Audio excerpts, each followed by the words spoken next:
আসসালামু আলাইকুম। কেমন আছেন সবাই? আলহামদুলিল্লাহ আমি ভালো আছি। সকলকে আমার পেজ সায়েন্স ফ্যামিলিতে স্বাগতম জানাচ্ছি। তো এই যে ভিডিওটি দেখছেন, এটি হচ্ছে আমার বাবার বাড়িতে।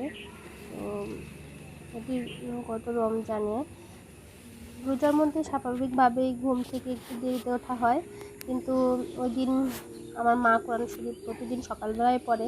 ওই দিন আমার মা কোরআন শরীফ পড়ছিল। তো আমার কোরআন শরীফ পড়ার আওয়াজে আমার ঘুম ভেঙে যায়। তো সকালবেলা ঘুম থেকে উঠে 5:30 নাগাদ হবে এতে। তো খুব ভালো লাগছিল। আর এই যে বেগুন গাছগুলো, এগুলো কিন্তু সব আমার আম্মু লাগিয়েছে।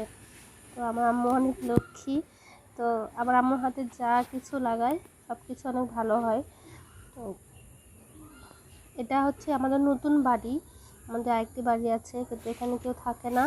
আমাদের পড়ালেখার জন্য আমার আব্বু আম্মু আমাদেরকে শহরে নিয়ে থেকেছে পড়াশোনার জন্য শুধুমাত্র। তো এখানে প্রায় 1 বছর হয়েছে আম্মু নতুন বাড়ি করে এখন থাকছে।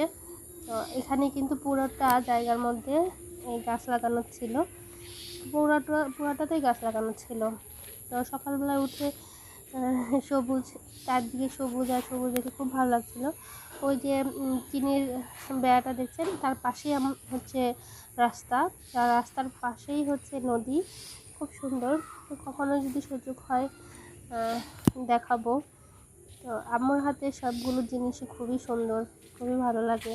তো আমি খুব সকালবেলায় ঘুম থেকে উঠে একা একা ঘুরতেছিলাম আর দেখতেছি সব কিছু, চারপাশটা সবুজ আর পাখির শব্দ, খুব ভালো লাগছিল।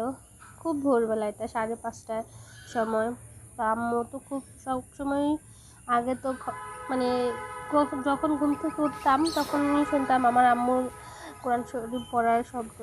তো আমার আম্মু কোরআন তেলাওয়াত এত ভালো করে করে যে মন চায় যে শুয়ে শুয়ে আরও শুনি। তো আম্মু ততক্ষণে গিয়ে কোরআন তেলাওয়াত করে আম্মু কাজ করছিল, আর আমি এদিকে ঘুরছিলাম। আর সবাই তো ঘুমিয়ে আছে। তো এটা আমাদের বাড়ির চারদিক দিয়ে, এখানে আশেপাশে সব জায়গায় গাছ লাগানো আছে। তো কিছুটা গাছ কেটে মাঝখানে বাড়িটা করা হয়েছে। এখানে অনেক গাছ, আর এই সূর্যটা কেমন উঠছে উঠে দিচ্ছিল, খুব ভালো লাগছিল দেখতে। আশা করছি আপনাদেরও ভালো লাগবে। এই জন্যই সকালবেলা একটু উঠে একটু ভিডিওটা করে রেখেছিলাম এটা অনেক আগে। তো সব কিছু আমার আম্মুর হাতের করা, ভালো লাগে। তো আমার আম্মুর মতো এত লক্ষ্মী হয়নি কেউ।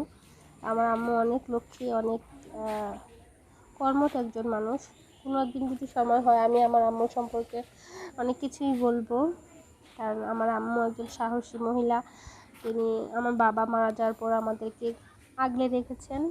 তো কখনো যদি সময় হয় অবশ্যই আমার মা সম্পর্কে আমি কিছু বলবো। মায়ের সম্পর্কে বললে তো কখনো শেষ করা যাবে না। সকলকে আবারও ধন্যবাদ জানাচ্ছি।